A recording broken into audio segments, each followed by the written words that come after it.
സന്തോഷത്തോടെ ഐക്യത്തോടെ ഷൂട്ട് ചെയ്ത ഒരു പടമായിരുന്നു. ഇനി ഇങ്ങനെ ഒന്ന് സംഭവിക്കുമോ ജീവിതത്തിൽ എന്ന് അറിയില്ല. ഒരുപാട് പഠിക്കാൻ പറ്റി, ഒരുപാട് അല്ലേ, നല്ലൊരു എക്സ്പീരിയൻസ് ആയിരുന്നു. എങ്ങനെയുണ്ടായിരുന്നു ഓസ്ട്രേലിയയും ഷൂട്ടിംഗ് പരിപാടിയൊക്കെ? ഓസ്ട്രേലിയ രസമായിരുന്നു. പിന്നെ നമ്മുടെ സിനിമ ഷൂട്ടിംഗ് എന്ന് പറഞ്ഞാൽ നമ്മൾ നാട്ടിൽ ഷൂട്ട് ചെയ്യുന്ന പോലെ ഒരു രീതിയിലോ ആ ഒരു സെറ്റപ്പിലൊന്നും ആയിരുന്നില്ല. വളരെ ലളിതമായിട്ട് വളരെ കുറച്ച് ക്രൂവിന് വെച്ചിട്ട് ഭയങ്കര ഫ്രണ്ട്ലി ആയിട്ട് ഷൂട്ട് ചെയ്ത ഒരു സിനിമയാണ് അത്.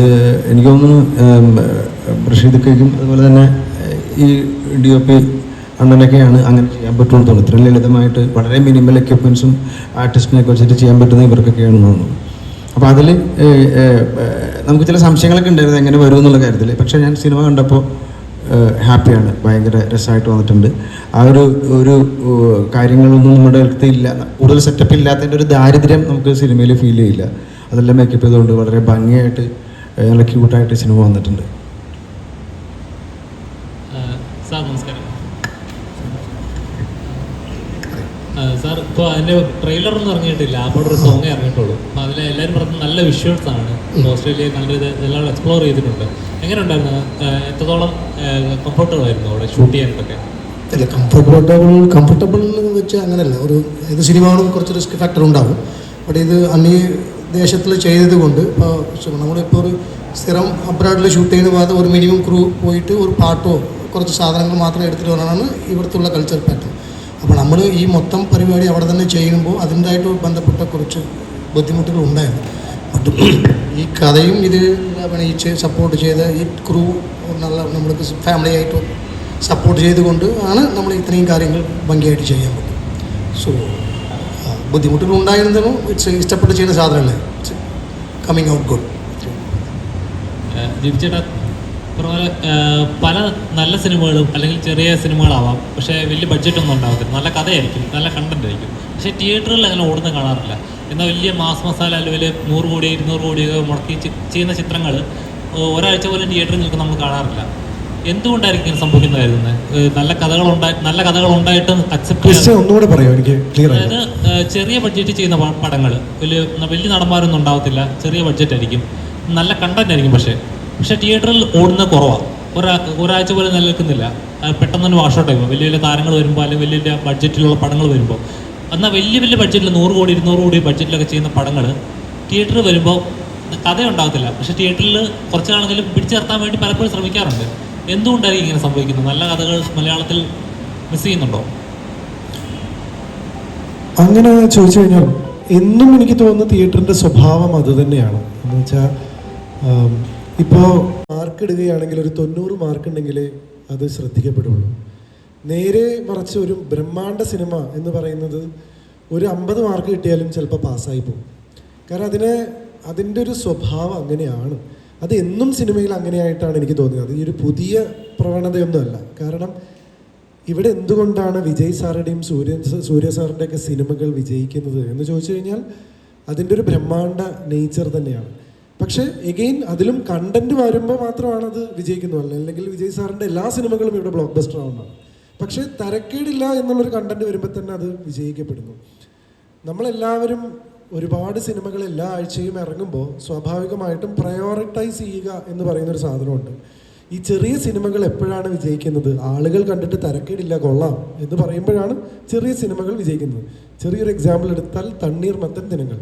തുടക്കത്തിൽ ചിലപ്പോൾ നമ്മൾ ആ സിനിമ നമ്മുടെ ശ്രദ്ധയിൽപ്പെട്ടിട്ടുണ്ടാവില്ല, പക്ഷേ അതിൻ്റെ ഒരു സെഗ്മെൻറ്റ് ഓഫ് ഓഡിയൻസ് ആ പടത്തിൽ കൗണ്ടർ ഉണ്ട് എന്ന് പറയുമ്പോൾ അതിൻ്റെ ഒരു ടാർഗറ്റ് ഓഡിയൻസ് ഉണ്ട്. ഒരു 12ാം ക്ലാസ് മുതൽ degree first year second year പഠിക്കുന്ന പിള്ളേർ, അവർക്കത് റിലേറ്റബിൾ കണ്ടന്റായി തോന്നി, അവർ കയറി ആ പടത്തിന് ഒരു ശ്രദ്ധ നേടി അതിലെ ആളുകൾക്ക് എസ്റ്റാബ്ലിഷ് ചെയ്യാൻ പറ്റി. അപ്പോൾ എന്നും അങ്ങനെ തന്നെയാണ്. എന്ന് വെച്ച് കഴിഞ്ഞാൽ ചെറിയ സിനിമകൾ എപ്പോഴും ഇറങ്ങുന്നുണ്ട്. ചില സിനിമകൾക്ക് ഒരു ഭാഗ്യം പോലെ വേർഡ് ഓഫ് മൗത്ത് കാരണം അതുകൊണ്ട് കയറിപ്പോകും. ചിലപ്പോൾ വേർഡ് ഓഫ് മൗത്ത് വരുന്നതിന് മുമ്പ് ആ സിനിമ പിടിച്ചു നിർത്താൻ പറ്റാതെ അത് തിയേറ്ററിൽ നിന്ന് പോകാറുണ്ട്. പക്ഷേ വലിയ സിനിമകൾക്ക് എന്നും ശ്രദ്ധയുണ്ട്. ഇപ്പോൾ അടുത്ത രജനീകാന്ത് സാറിൻ്റെ പടം കാണാൻ താങ്കൾ പോവില്ലേ? എന്തായാലും പോകും. ഫസ്റ്റ് ഡേ ഫസ്റ്റ് ഷോന് പോകും. ഫസ്റ്റ് ഡേ ഫസ്റ്റ് ഷോന് എന്തുകൊണ്ടാണ്? ആ സിനിമ എന്താണെന്ന് പോലും നമുക്ക് അറിഞ്ഞുകൂടാ. പക്ഷേ ചെറിയ ആൾക്കാർ, ഇപ്പോൾ മനോരാജ്യം തന്നെ, നിങ്ങൾ ചിലപ്പോൾ റിപ്പോർട്ട് വന്നിട്ട് പോവാം, അല്ലെങ്കിൽ ഇപ്പോൾ ഇതിൻ്റെ ഭാഗമായതുകൊണ്ട് ചിലപ്പോൾ നിങ്ങൾ കാണും, നിങ്ങൾ പ്രസ് മീറ്റിൽ വന്നുകൊണ്ട്. അല്ലെങ്കിൽ നിങ്ങൾ എന്താ ചെയ്യുക? പടം ഇറങ്ങട്ടെ, എങ്ങനെയുണ്ടെന്ന് അഭിപ്രായം കേൾക്കട്ടെ. ഇത് തന്നെയാണ് വളരെ ലളിതമായിട്ടുള്ള ഉത്തരം എന്ന് പറയുന്നത്. അപ്പോൾ എന്താണെന്ന് വെച്ച് കഴിഞ്ഞാൽ ഈ ചെറിയ സിനിമകൾ ചെയ്യുമ്പോൾ ഞങ്ങൾ ഒരുപാട് പണിയെടുക്കേണ്ടി വരും. അല്ലെങ്കിൽ സ്ക്രിപ്റ്റിലാണെങ്കിലും ഭയങ്കര എക്സെപ്ഷണൽ 90 മാർക്കെങ്കിലും 100 കിട്ടുന്ന ഒരു സാധനം കൊടുക്കുമ്പോഴാണ് ചെറിയ സിനിമകൾ അങ്ങോട്ട് എത്തുന്നുള്ളൂ. ഇനി അത് മാത്രമല്ല കാരണം, ഈ 90 മാർക്ക് എന്ന് ഇടുന്നത് ആരാന്നുള്ളതും കൂടി അതിൽ വെച്ച് വലിയൊരു ഘടകമാണ്. എന്ന് വെച്ച് കഴിഞ്ഞാൽ ആദ്യ ദിവസത്തിൽ തിയേറ്ററിൽ കയറുന്ന ആൾക്കാർ 90 ഇടണം. അല്ലെങ്കിൽ വീട്ടിലിരുന്നിട്ട് ഇപ്പോൾ ഒരു ഫാമിലി ഓഡിയൻസ് 90 മാർക്ക് കൊടുത്താലും പടം വിജയിക്കണമെന്നില്ല. കാരണം അവർ രണ്ടാമത്തെ ആഴ്ച ഇങ്ങോട്ട് കയറുള്ളൂ. ഒരു 12ാം ക്ലാസ് മുതൽ ഡിഗ്രി 3rd ഇയറിലൊക്കെ കയറുന്ന ഒരു പിള്ളേരുടെ ഒരു സെറ്റ് ഉണ്ട് നമ്മുടെ. അവർ 90 മാർക്ക് തന്നാലേ ഇപ്പം ആദ്യത്തെ സിനിമകൾ വിജയിക്കുന്നുള്ളൂ. അതും ഒരു കാരണമായിട്ട് എനിക്ക് ഫീൽ ചെയ്യുന്നു. വലിയ കാര്യത്തിൽ വന്നപ്പോൾ ബോളിവുഡ് സിനിമകൾ മൊത്തം ഈ പറഞ്ഞ പോലെ എന്താ പറയുക ഇത്ര വലിയ സക്സസിലേക്ക് വരുന്നത് അല്ലാതെ എന്തായിരിക്കും കാരണം? ബോളിവുഡ് സിനിമകളിൽ ഇറങ്ങുന്നതെല്ലാം ഈ പറഞ്ഞ പോലെ ഫെയിലിയറാണ്. അപ്പം അതിൻ്റെ കാരണം എന്തായിരിക്കും? അല്ല, ബേസിക്കലി എന്താണെന്ന് വെച്ച് കഴിഞ്ഞാൽ ഈ മെഗ്നാനിമിറ്റി മാത്രമല്ല, കണ്ടന്റ് നന്നായാൽ മാത്രമേ നന്നുള്ളൂ. ഇപ്പോൾ ഒരു വലിയ സിനിമയാണ് ബാഹുബലി, പക്ഷെ ബാഹുബലിയുടെ കണ്ടന്റും ഒരു ക്യൂരിയോസിറ്റി ഉണ്ടാക്കി. കട്ടപ്പ എന്തിനാണ് ബാഹുബലിയെ കൊന്ന് എന്നുള്ളത് കേരളത്തിലും തമിഴ്നാട്ടിലും നോർത്ത് ഇന്ത്യയിലും എല്ലായിടത്തും ആളുകൾ ചോദിച്ചപ്പോഴാണ് ബാഹുബലി 2 എന്ന് പറയുന്ന സാധനം ഹിന്ദിയിൽ പോലും 750 കോടി ഉണ്ടാക്കിയിട്ട് ഒരു ഡബ്ഡ് സിനിമ ഹിന്ദി സിനിമാ ചരിത്രത്തിൽ തന്നെ ഏറ്റവും കളക്റ്റഡ് ആയിട്ടുള്ളൊരു സിനിമയായി മാറിയത്. അല്ല, അങ്ങനെ ഡിഫിക്കൽട്ടായിട്ടും തോന്നിയിട്ടില്ല. ആങ്കറിങ് ഒരു തരം കലയാണ്, ആക്ടിങ് വേറൊരു തല കലയാണ്. രണ്ടും ഞാൻ ഇഷ്ടപ്പെടുന്നൊരു കലയാണ്. അതുകൊണ്ട് രണ്ടും ചെയ്യുന്നു. എനിക്ക് രണ്ടും ഇഷ്ടമാണ്, രണ്ടും ചെയ്യാൻ ആഗ്രഹിക്കുന്ന സംഭവങ്ങളാണ്. രണ്ടും ഒരേപോലെ ഇഷ്ടപ്പെട്ടാണ് ചെയ്യുന്നത്.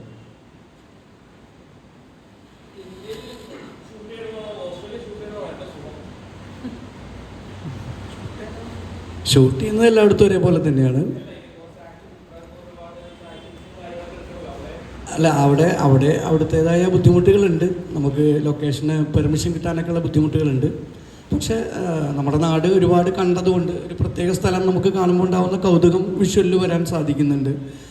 മറ്റു പിന്നെ വേറെ രസം എന്താണെന്ന് ചോദിച്ചാൽ, രാത്രി 10 മണി വരെയൊക്കെ സൂര്യനുള്ളത് കൊണ്ട് നമുക്ക് കുറച്ച് കൂടുതൽ ചിത്രീകരിക്കാനുള്ള ഒരു സമയം കിട്ടുന്നുണ്ട്. നമുക്ക് കുറച്ച് നേരം വൈകി എഴുന്നേറ്റാലും മതി. കാരണം 9 മണി 10 മണി കഴിഞ്ഞാലും സൂര്യൻ അസ്തമിക്കുന്ന ഒരവസ്ഥ വരാറില്ല. അപ്പോൾ അതുകൊണ്ട് കുറച്ച് സമയം നമുക്ക് കിട്ടിയിട്ടുണ്ട്. അപ്പോൾ ഇവിടുന്ന് ഇവിടെ ഒരുപാട് ക്രൂസ് ഉണ്ടാവും നാട്ടിൽ ഷൂട്ട് ചെയ്യുമ്പോൾ. അവിടെ ഒരു പരിമിതിയുള്ള ആൾക്കാർ മാത്രമേ കൊണ്ടുപോകാൻ പറ്റുള്ളൂ.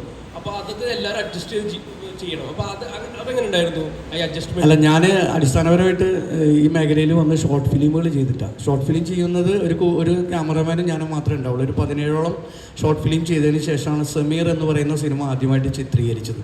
അപ്പോൾ അതുകൊണ്ട് നമുക്ക് എത്ര ആൾ എന്നുള്ളതല്ല, ഈ ഫ്രെയിമിനപ്പുറം വൃത്തിയാക്കാൻ പരമാവധി ശ്രമിക്കുക. ആ ഒരു ക്ലാസ്സിലൂടെ വന്നതുകൊണ്ട് വലിയ ടെൻഷനൊന്നും തോന്നിയില്ല. ഇത് കഴിഞ്ഞിട്ട് പിന്നെ ചിത്രീകരിച്ചത് കുട്ടൻ്റെ ഷിനിഗാമി എന്ന് പറയുന്ന ഇന്ദ്രൻ സേട്ടനും ജാഫറും നായകനായിട്ടുള്ള പടമാണ്. അതും വരാൻ പോകുന്നതാണ്. അത് ഇതിനേക്കാൾ ക്രൗഡ് ഉണ്ടായിരുന്നു. പക്ഷേ നമ്മൾ ഇതിൻ്റെ ഫ്രെയിമിന് ഉള്ളിൽ എങ്ങനെയാണെന്ന് മാത്രമാണ് നോക്കുന്നത്. മറ്റേതൊക്കെ വിട്ടുവീഴ്ച നമുക്ക് ചെയ്യാവുന്നതേ ഉള്ളൂ.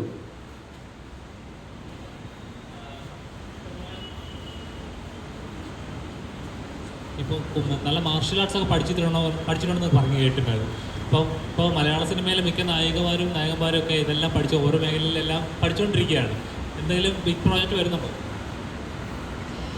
മാർഷ്യൽ ആർട്സ് മാത്രമല്ല, നമുക്ക് എന്തും പഠിക്കാൻ കഴിയുന്തോറും നല്ലൊരു കാര്യമായിട്ടാണ് ഞാൻ കാണുന്നത്.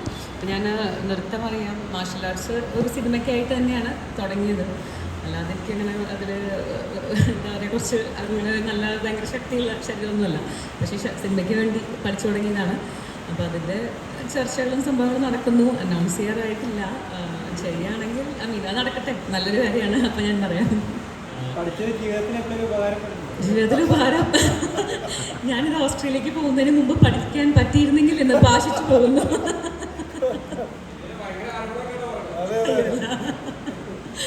അങ്ങനെ എന്താ മാർഷ്യൽ ആർട്സിൻ്റെ ആവശ്യം വന്നിട്ടില്ല. എനിക്ക് തോന്നുന്നു തറപ്പിച്ചൊരു നോട്ടത്തിലോ അല്ലെങ്കിൽ നല്ലൊരു വാണിങ്ങിലോ നിർത്താവുന്ന പ്രശ്നങ്ങളെ എനിക്ക് ഇതുവരെ ഉണ്ടായിട്ടുള്ളൂ. ആക്ഷൻ നായികയാകാനുള്ള പ്രിപ്പറേഷൻ ആണോ? ആക്ഷൻ അങ്ങനെയൊന്നുമില്ല, ഇല്ലല്ല. ഇതൊരു സിനിമയുടെ ഭാഗമായിട്ട് ഡയറക്ടർ പഠിക്കാൻ പറഞ്ഞു. ഞാൻ പഠിച്ചുകൊണ്ടിരിക്കുന്നു. പഠിച്ചു എന്ന് പറയില്ല, ട്രൈ ചെയ്യുന്നു, അത്രയേ ഉള്ളൂ. ജെ.പി. ചേട്ടാ, ഇനി ഒരു മലയാളത്തിൽ ഒരു കഥാപാത്രം ചെയ്യുവാണെങ്കിൽ എങ്ങനത്തെ ടൈപ്പ് കഥാപാത്രം ചെയ്യണമെന്നാണ് ആഗ്രഹം? ഇല്ല, അത് അങ്ങനെ ഞാൻ ആഗ്രഹങ്ങൾ അല്ലെങ്കിൽ ഇങ്ങനൊരു സാധനം ചെയ്യണം അങ്ങനെയല്ല. എനിക്ക് ചാലഞ്ചിങ് ആയി തോന്നുന്ന എല്ലാം ചെയ്യാൻ ഇഷ്ടമാണ്. ഞാൻ കേൾക്കുന്ന കഥകളിൽ എഴുത്തുകാർ മറ്റുള്ള ആൾക്കാരായതുകൊണ്ട് എനിക്ക് അവർ വന്ന് പറയുമ്പോൾ ഇഷ്ടപ്പെടുമ്പോൾ എടുത്ത് ചെയ്യുന്നു. അല്ലാതെ ഇന്നത് ചെയ്യണം അങ്ങനൊരു സംഭവമില്ല. GP എന്ന ഒരു ആക്ടറിനെ എപ്പോഴും ഇൻട്രസ്റ്റ് ഐ മീൻ ഒരു കഥ കേൾക്കുമ്പോൾ ഇൻട്രസ്റ്റ് ഉണ്ടാവില്ല, എനിക്ക് ഈ കഥ ചെയ്യണം അല്ലെങ്കിൽ എനിക്കിത് കോൺട്രിബ്യൂട്ട് ചെയ്യണം, എൻ്റെ എലമെൻറ്റിൽ കൊണ്ടാവണം എന്ന് ആഗ്രഹിക്കുന്നത്. അങ്ങനെ ഇൻട്രസ്റ്റ് ചോദിക്കുന്ന ഒരു എലമെൻറ്റ് എന്തായിരിക്കും? ഓരോ കഥയിലും ഓരോന്നാണ്. തമിഴിലെ കീ എന്നുള്ള കഥാപാത്രം ചെയ്യുമ്പോൾ അതൊരു ഇൻറ്റൻസ് സൈക്കോ വില്ലനായിരുന്നു. ആ സമയത്ത് എന്നെ ഒരാളും അങ്ങനെ കൺസീവ് ചെയ്തിട്ടില്ല, ഞാൻ ഇതുവരെ അത് ചെയ്ത് നോക്കിയിട്ടില്ല. അതായിരുന്നു എൻ്റെ താല്പര്യം. മനോരാജ്യത്തിലെ മനു കേരളീയൻ എന്നുള്ള ഈ കഥാപാത്രം ചെയ്യുമ്പോൾ മലയാള സിനിമയിൽ എനിക്ക് ഇങ്ങനത്തെ ഒരു ക്യാരക്ടർ കിട്ടിയിട്ടില്ല എന്നുള്ളതുകൊണ്ടും കുറേ കാലത്തിന് ശേഷം ഇങ്ങനെ ഉടനീളം ഉള്ള ഒരു ക്യാരക്ടർ ചെയ്യാനൊരു അവസരം കിട്ടിയപ്പോൾ അതായിരുന്നു എൻ്റെ ക്രൈറ്റീരിയ. ഇപ്പോൾ നേരത്തെ നിങ്ങളെല്ലാവരും ചോദിച്ചതിൽ കുറേ പരിമിതികൾ ഉണ്ടായിരുന്നു, നമുക്കൊരു വലിയ ക്രൂ ഉണ്ടായിരുന്നില്ല, ഓസ്ട്രേലിയയിൽ ആദ്യമായിട്ട് പൂർണ്ണമായി ചിത്രീകരിക്കപ്പെട്ട സിനിമയാണ്. പക്ഷെ അതിനൊക്കെ ഉള്ള ഒരു റിവാർഡ് പോലെ, ഞങ്ങൾക്ക് സന്തോഷം പോലെ മെൽബൺ ഇന്റർനാഷണൽ ഫിലിം ഫെസ്റ്റിവലിൽ നമ്മളുടെ ഒഫീഷ്യൽ സെലക്ഷൻ കിട്ടി. ഈ 25-ാം തീയതിയാണ് സിനിമയുടെ വേൾഡ് പ്രീമിയർ. എല്ലായിടത്തും റിലീസ് ചെയ്യുന്ന ഓഗസ്റ്റ് 30-ാം തീയതിയാണ്. പക്ഷേ മെൽബൺ ഫിലിം ഫെസ്റ്റിവലിലാണ് ആദ്യമായിട്ട് സിനിമ പ്രദർശിപ്പിക്കാൻ പോകുന്നത്. അപ്പോൾ അവിടേക്ക് നമ്മൾ രണ്ടുപേരും പോകുന്നുണ്ട്. അപ്പോൾ അതിൻ്റെ ഭാഗമായിട്ട് ആ ഒരു സന്തോഷത്തിലും കൂടിയാണ്. കാരണം ഇത്രയും കഷ്ടപ്പെട്ട് ഇത്രയും ബുദ്ധിമുട്ടി എല്ലാവരും ചെയ്ത് കുറേ കാലത്തിന് ശേഷം ഞാനൊരു മലയാള സിനിമ ചെയ്യുന്നു. ഈ പറഞ്ഞ പോലെ എല്ലാവരും ഇത്രയും പറഞ്ഞതിൻ്റെ ഒരു ഫലമായി കിട്ടിയൊരു കാര്യം കൂടിയാണ്. അപ്പോൾ ഇന്ന് രാത്രി അടുത്തൊരു 2 മണിക്കൂറിൻ്റെ ഉള്ളിലാണ് ഫ്ലൈറ്റ്. അതുകൊണ്ട് മാത്രമാണ്. കാരണം നിങ്ങൾ ചോദിക്കുന്ന ചോദ്യങ്ങൾക്കൊക്കെ ഉത്തരം പറയാൻ ഒരുപാട് ഇഷ്ടമുള്ളവരാണ് ഞങ്ങളൊക്കെ. നിങ്ങളാണ് ഞങ്ങളൊക്കെ സപ്പോർട്ട് വേണ്ടതും. 30-ാം തീയതി പടം റിലീസാണ്. അതിൻ്റെ തൊട്ട് മുമ്പായിട്ട് അവിടെ പോയി തൊട്ടേ എന്ന് പറഞ്ഞ് ഞങ്ങൾ തിരിച്ചോടി വരും. പോയി 2-3 ദിവസത്തിനുള്ളിൽ മെൽബൺ 25-ാം തീയതി പ്രീമിയർ കഴിഞ്ഞ് പിറ്റേ ദിവസം അപ്പത്തേക്ക് ഞങ്ങൾ തിരിച്ച് കയറും. അപ്പോൾ ഇവിടെ വന്ന് തീർച്ചയായിട്ടും പടം റിലീസ് ചെയ്യുമ്പോൾ നിങ്ങൾക്ക് ഇഷ്ടപ്പെട്ട് കഴിഞ്ഞ് കഴിഞ്ഞാൽ ആത്മാർത്ഥമായിട്ട് അതിനെ പ്രൊമോട്ട് ചെയ്യുക. ഒരു വലിയ സിനിമയൊന്നുമല്ല, നിങ്ങൾ പറഞ്ഞ പോലെ വലിയ ക്യാൻവാസിൽ വരുന്ന പടമല്ല, കുട്ടിപ്പടമാണ്. എന്തുകൊണ്ടാണത് ഓടാത്തത് ചോദിക്കുന്ന നിങ്ങളിൽ നിന്ന് ഞങ്ങൾ അത് നല്ലതാണെന്ന് തോന്നുകയാണെങ്കിൽ നിങ്ങളെല്ലാവരും വേണ്ടത് ചെയ്യുക. ഒരു സ്നേഹം കാണിച്ചാൽ മതി. ഇഷ്ടപ്പെട്ടല്ലോ നിങ്ങളൊക്കെ കൂടിക്കഴിഞ്ഞാൽ ഈ പടം വിജയിക്കുന്ന ഉറപ്പാണ്. കാരണം അതിഭീകരമായിട്ടുള്ള കാര്യങ്ങളൊന്നും നമുക്ക് പറയാനില്ല. വൃത്തിയും വെടുപ്പിലും ഒരുവിധം അവിടുത്തെ സാഹചര്യം വെച്ചിട്ട് അയ്യേന്ന് പറയാത്ത രീതിയിൽ ഞങ്ങൾ ചെയ്തു വെച്ചിട്ടുണ്ട്, ആത്മാർത്ഥമായിട്ട് ചെയ്തിട്ടുണ്ട് മാക്സിമം. അപ്പോൾ അതുകൊണ്ട് അത് കണ്ട് ഇഷ്ടപ്പെടുകയാണെങ്കിൽ മാക്സിമം പബ്ലിസിറ്റി കൊടുത്തിട്ട് ഞങ്ങളുടെ കൂടെ നിൽക്കണം. തീർച്ചയായും മലയാളികൾ നല്ല സിനിമകൾ ഒരിക്കലും കൈവിട്ടിട്ടില്ല. മനോരാജ്യം മലയാളികളുടെ മനോരാജ്യമായി മാറട്ടെ എന്ന് ആശംസിക്കുന്നു. സ്നേഹം. Thank you.